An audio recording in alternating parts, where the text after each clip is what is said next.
Welcome to this meeting of the LGPS. I'd just like to welcome our advisors from Hyman's, Mike and Andre. And without further ado, we'll go on to the apologies for absence. Are there any? Yeah, thank you, Chair. Apology from Councillor Mike Locke. Thank you very much. After that, have we got any disclosures of personal or prejudicial interests? I have, because I am in receipt of a pension from the pension scheme. So I'll fill in the form out later if you wish. Yeah. Phil. Pension Fund Member, Chair. Thank you. All done. Thank you. Sorry, that's the wrong media for a while. Yes, I similarly myself and my wife are members of the fund. Thank you, Phil. Yeah, I'm just my brother. Thank you. And my chair, member of the pension fund. Okay. Is anyone online? I'm also a member of the pension fund. Thank you. Anyone online there? No. Right. Okay. And Jeff. Oh, Jeff. Sorry, I can't. Member of the fund. I because I haven't got my proper glasses. I can't. Sorry. So anyway, I'm also a member of the fund. Thank you, Karen. Yes. Okay. So that's all sorted. Then we'll move on to minutes of the last meeting. There's a copy here for everybody's seen it, and it can be. Shall I just go through them, and if anybody's got any queries, just let me know. Page 1, page 2, page 3, and page 4. All happy with those? Thank you. Chairman, just a typo on page 5. Aidan Quinn. His name is Aidan with an A, not an E. Right. Thank you very much for pointing that out. Excellent. Well, we'll move on to item 4 on the agenda, which is the control assurance reports. This is just for information. I believe you're taking it, Jeff. Thank you, Chair.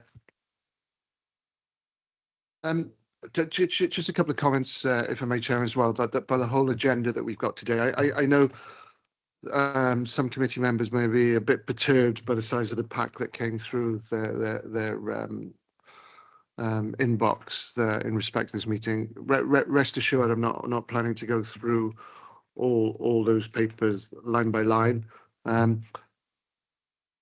because as the committee know and the board know, we've got some committee and local pension board training arranged for you this afternoon. So hopefully we can get through this agenda in a timely fashion, and I'll endeavour to do so with that in mind.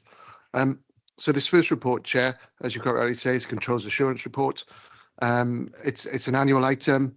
It's brought to you as a result of a formal recommendation by Audit Wales that we do so on a regular basis, and we brought a similar report to you last year. Obviously, in any system of financial control, whereby there are financial processes and transactions being undertaken, there's a degree of governance and oversight required to ensure that it runs properly and appropriately.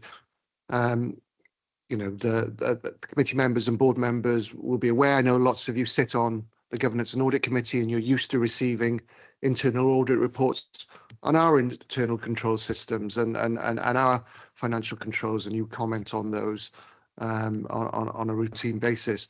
Obviously, we contract with a number of third parties, an ever-growing number of third parties who are responsible for managing our assets. And as part of that control assurance framework, we heavily rely on the audit assurances that their internal auditors give them, and we do this via appraising and evaluating the control assurance reports that they produce for that end.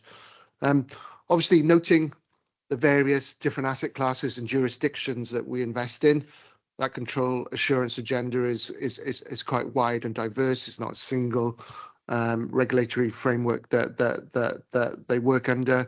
For example, the regulatory framework governing transactions listed equities is going to be quite markedly different to one regulating, say, transactions in property, for example. So the reports that we do receive are quite varied, and they're called various titles in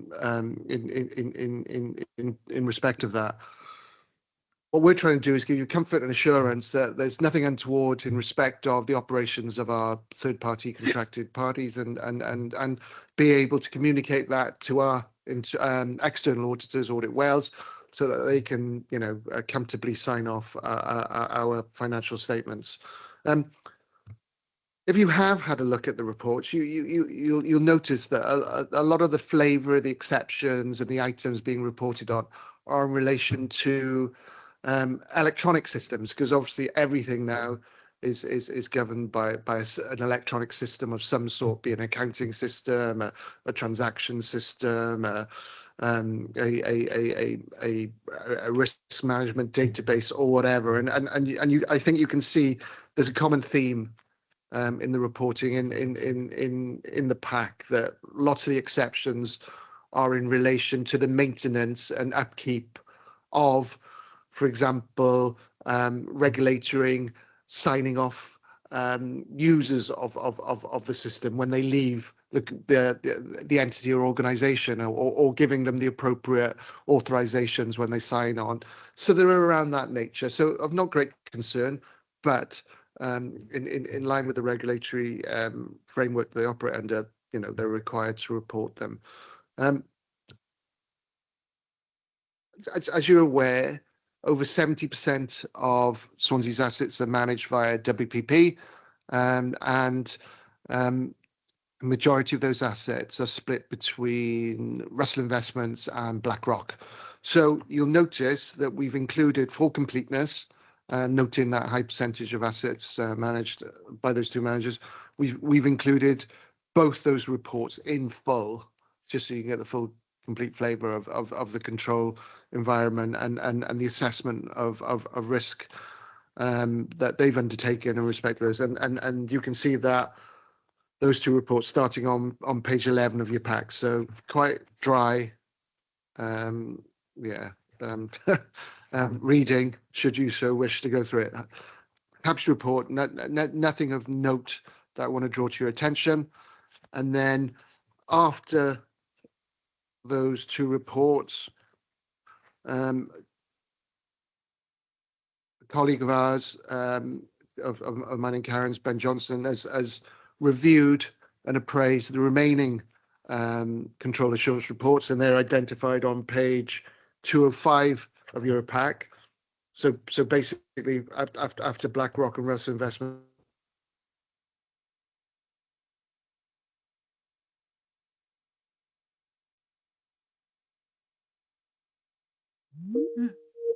exceptional items to draw to your attention, and they're identified on page 207 onwards. And again, the flavour of those exceptions again reflects the heavy reliance that all businesses have now on business computer systems, ICT systems, etc. And the exceptions are in relation to the management and maintenance of those systems. As I say, Chair, it's quite a dry report for information. Should any of you have got any questions in relation to the exceptions identified or the reports therein, happy to answer any questions, Chairman. Thank you for that, Jeff. Are there any questions from to Jeff? Read this report. No. Then I will move on to item 5, which is the breaches report, and I believe that's you again, Jeff. Thanks, Chairman. I think this is going to be the shortest report on record, Chairman.